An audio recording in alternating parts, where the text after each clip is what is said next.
একদিন এক কাক গাছের ডালে বসেছিল। সে দূর থেকে দেখছিল একটা সাদা ধপধপে বক উড়ে যাচ্ছে আকাশ দিয়ে। তার মনে প্রশ্ন জাগলো যে বকের তো এত সাদা ধপধপে রং, সে কি তার রং ও রূপ নিয়ে কি খুশি আছে? চলো জিজ্ঞেস করা যাক। যেমন ভাবা তেমন কাজ। সে বকের পিছু করতে করতে উড়তে উড়তে বকের কাছে গিয়ে পৌঁছালো। সে বককে দেখলো একটি হ্রদের পাশে বসে আছে। কাক তার কাছে গেল, গিয়ে তাকে জিজ্ঞাসা করলো, ও বক ভাই, তুমি কি তোমার রং ও রূপ নিয়ে খুশি? তোমাকে তো ভগবান এত সাদা আর সুন্দর রং দিয়েছে, তুমি কি খুশি?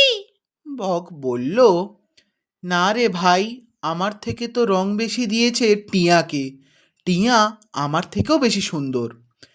সেই কাক উড়ে উড়ে পৌঁছালো টিয়ার কাছে টিয়াকে জিজ্ঞাসা করবার জন্য। সে টিয়ার কাছে পৌঁছে টিয়াকে জিজ্ঞাসা করলো, ও টিয়া ভাই, তুমি কি তোমার রং ও রূপ নিয়ে খুশি? তোমাকে তো ভগবান এত রং দিয়েছে, এত রূপ দিয়েছে। টিয়া তার কথা শুনে বলল, না রে ভাই, আমার থেকে রং দিয়েছে বেশি ময়ূরকে, তুই ময়ূরের কাছে যা। ময়ূরের কাছে কাক পৌঁছালো। ময়ূরকে সে জিজ্ঞাসা করলো,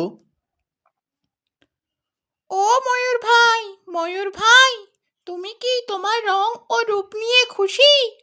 ময়ূর তাকে তার কথার উত্তর দিল, না রে ভাই, আমি এই রং রূপের জন্যই এই খাঁচার মধ্যে বন্দি রয়েছি।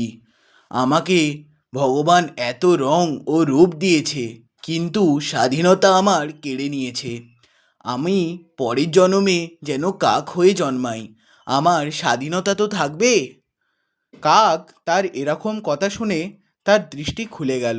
সে ভাবল, এই দুনিয়াতে সে সকলকে খুশি ভাবছিল, কিন্তু সে নিজেই তো একজন খুশি ব্যক্তি। এই গল্প থেকে আমরা এই শিক্ষা পেলাম যে ভগবান যাকে যা দেয় তাতেই তাকে সন্তুষ্ট থাকতে হয়। ভিডিওটি ভালো লাগলে অবশ্যই লাইক, শেয়ার, সাবস্ক্রাইব করে দিয়ে যাবেন।